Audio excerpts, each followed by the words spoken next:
दफन है मेरे इसी सीने में सब राज तेरे।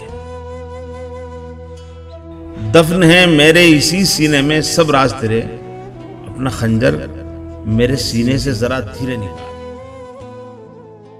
उर्दू के आलमी याफ्ता शायरों की बात की जाए, मारूफ शायरों की बात की जाए और उसमें खालिद जाहिद साहब का जिक्र ना है, ये भी नाइतफाक़ी है। हमारे साथ मौजूद हैं खालिद जाहिद साहब, उनसे बात करते हैं किस तरह से इनकी शायरी का इन्होंने आगाज़ किया। जी खालिद जाहिद साहब, आपका इंटरव्यू में खैर मक़बूल है। शुक्रिया ज़फ़र साहब। असल में मेरी शायरी की इब्तिदा कब हुई है तो मुझे ख़ुद मालूम नहीं है, क्योंकि मैं शायर बना नहीं बल्कि पैदा हुआ हूँ। जिस तरीके से दीवाना बनने में और दीवाना होने में बहुत फ़र्क होता है, इसी तरीके से शायर बनने में और शायर होने में बहुत फ़र्क होता है। तो मुझे ये तो इम्तियाज़ हासिल है कि मैं फितरी तौर पर शायर हूँ। रही बात अरूज़ की, वो अरूज़ मैंने फ़नी मसाइल जो पढ़े वो हमारे यहाँ पीर जनीस साहब थे, लेकिन वो बेचारे शायर ज़्यादा थे, लेकिन अरूज़ी सिलसिले में इतने माहिर मेरे ख़्याल में, ये तो मैं अपनी उस वक्त में अपनी कम उम्री की वजह समझ नहीं पाया कि वो कितने माहिर हैं। बहरहाल मैं मुत्तफ़िक़ नहीं हो सका। फिर मैं नदीमुल क़ादरी साहब के पास गया, वहाँ भी ज़हन मुतमईन नहीं हो सका। फिर मैं हफ़ीज़ मेहटी साहब रहमतुल्लाह अलैह के करीब रहा और हफ़ीज़ मेहटी साहब से मैं अपने कलाम पर इस्लाह कराता रहा। ताबिश मेहदी साहब से भी मेरा सिलसिला रहा। फिर नवाज़ देवबंदी साहब के करीब आया। 1990 में मैंने मुशायरों की इब्तिदा की। मुशायरे पढ़ता रहा। इस दौरान में पहले मुज़फ़्फ़रनगर के मुशायरों में पढ़ता था, जिसे कह देते हैं कि रोटी रोटी पर जाना। जी। तो शुरू में छोटे मुशायरे पढ़ता रहा। फिर उसके बाद में अल्लाह का लाख लाख शुक्र कि मैं हिंदुस्तान में मुशायरे पढ़ता रहा, पढ़ने लगा और फिर ये सिलसिला बढ़ता गया। सन 2000 में मुझे सबसे पहले जो गैर मुल्की अवार्ड मिला वो सऊदी अरब रियाद से मिला, रियाद एम्बेसी से। और रियाद एम्बेसी से मुझे अवार्ड मिला सन 2000 में, जो इंडियन एम्बेसी का मुशायरा था जश्न जमहूरिया के मौके पर।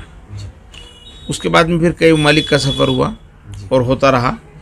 2012 तक ये सिलसिला जारी रहा।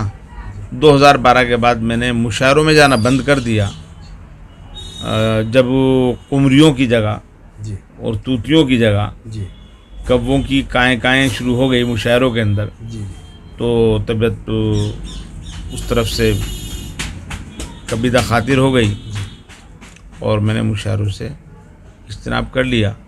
शायरी का सफ़र जारी है और जारी रहेगा। शायरी तो क्योंकि फितरी चीज़ है, वो आदमी कहता रहता है, नहीं भी जाता और शेर तो ज़बरदस्ती हो जाता है। आपका पहला अशार कब? पहले शेर के बारे में तो मैं नहीं कह सकता कि मैंने पहला शेर कब कहा, लेकिन मुझे ग़ज़ल याद है कि इस ज़माने में यही हुस्न वफ़ा है यारो, वो पहला मिसरा था जो जिस पर मैंने गज़ल कही थी, तरह ही मुशायरा हुआ था वो। आज मुझे वो शेर याद नहीं है, वो गज़ल याद नहीं है, लेकिन मैं आपको अपने कुछ अशार सुना देता हूँ। एक दो शेर ताज़ा जो मैंने कहे वो सुना देता हूँ। एक शेर सुना देता हूँ ताज़ा कि मेरी बात और है, ज़िंदा है अभी मेरा ज़मीर। मेरी बात और है, ज़िंदा है अभी मेरा ज़मीर। हाँ तुझे हक़ है, जहाँ चाहे वहाँ कीड़े निकाल। देखिए लफ्ज़ कीड़ा जो है वो बहुत गिरा पड़ा लफ्ज़ है, लेकिन मैंने इसको थोड़ा सा मोतबर करने की कोशिश की है। हाँ तुझे हक़ है, जहाँ चाहे वहाँ कीड़े निकाल। दफन है मेरे इसी सीने में सब राज तेरे। दफन है मेरे इसी सीने में सब राज तेरे। अपना खंजर मेरे सीने से ज़रा धीरे निकाल। अपना खंजर मेरे सीने से ज़रा धीरे निकाल। एक आध शेर और सुना देता हूँ आपको कि जिन्हें समझने में उम्रें गुजारती जाहिद, जिन्हें समझने में उम्रें गुजारती जाहिद, समझ में आए तो एकदम उतर गए दिल से, समझ में आए तो एकदम उतर गए दिल से। एक गज़ल आखिर में सुना देता हूँ मैं, फिर उसके बाद इख्तिताम कर लेते हैं। इंशाल्लाह ज़िंदगी बखैर रही तो फिर किसी रोज़ तवील गुफ्तगू होगी। और शायरों के लताइफ़, शायरों के लतीफ़े, क्योंकि राह साहब के साथ, बशीर बद्र साहब के साथ, वसीम बरेलवी साहब, महराज फैज़ाबादी साहब और मेरे मोहसिन डॉक्टर नवाज़ देवबंदी साहब, इनके साथ जितना तन्हाइयों का वक्त गुजरा है उसमें लतीफ़े बहुत हुए हैं। वो किसी रोज़ शब कहा के नाम से आपके साथ वो बैठेंगे, बात करेंगे, उनके लतीफ़े जो हैं वो होंगे। अब मैं आपको एक गज़ल के चंद अशार सुना देता हूँ, वो अशार मुलाहिज़ा कर लीजिए गज़ल के। कहकर जहर का प्याला पीना पड़ता है, माँ को तो औलाद की खातिर जीना पड़ता है, माँ को तो औलाद की खातिर जीना पड़ता है। अतलस की पोशाक हो तन पर या बोसीदा टाट, दामन तो फिर दामन ठहरा सीना पड़ता है। और शीरी का फरहाद हो यारो या लैला का कैस, शीरी का फरहाद हो यारो या लैला का कैस, जीवन का ये जहर तो सबको पीना पड़ता है, जीवन का ये जहर तो सबको पीना पड़ता है। और कमख्वाबी पोशाक हो तन पर या बोसीदा टाट, दामन तो फिर दामन ठहरा सीना पड़ता है, दामन तो फिर दामन ठहरा सीना पड़ता है। और महफिल में भी तन्हाई का डसता है एहसास, महफिल में भी तन्हाई का डसता है एहसास, महलों में भी कैदी बनकर जीना पड़ता है, महलों में भी कैदी बनकर जीना पड़ता है।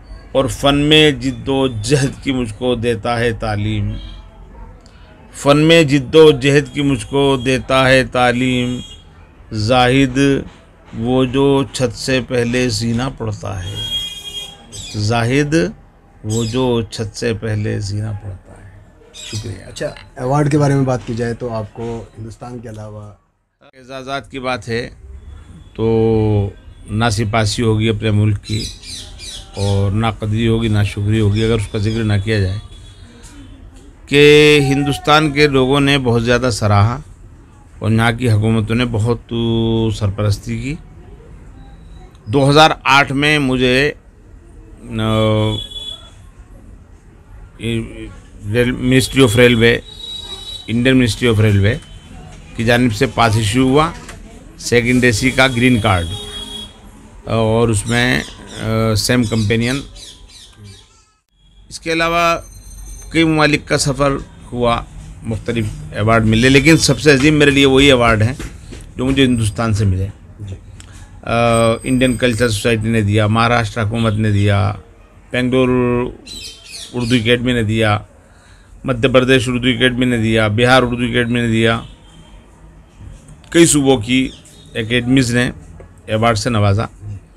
लेकिन मेरे लिए बड़ा एजाज़ वो जो यूपी उत्तर प्रदेश उर्दू एकेडमी से मिला, और सबसे बड़ा अवार्ड मेरे लिए वो जो मुझे मुजफ्फरनगर से मिला, और फ़ख्र मुजफ्फरनगर का वो अवार्ड था, इसलिए कि अपनी ज़मीन से जुड़े होने के बाद ये एक अवार्ड मिला था मुझे जुड़े होने की वजह से।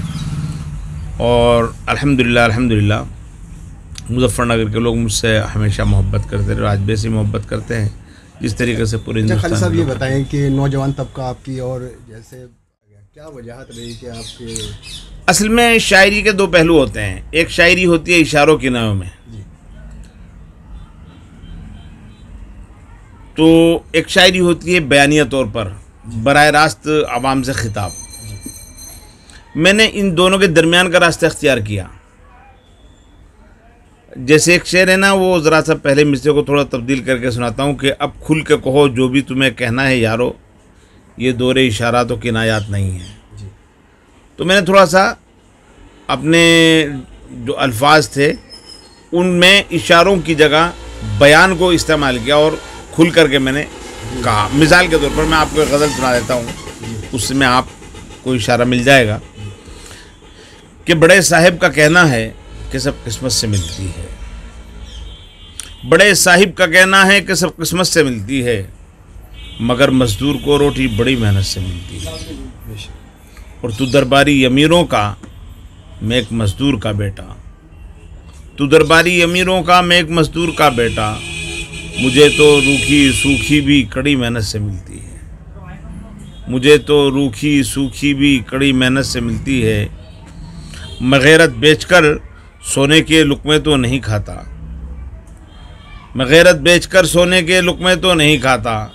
खुदा का शुक्र है रोटी मगर इज्जत से मिलती है। खुदा का शुक्र है रोटी मगर इज्जत से मिलती है।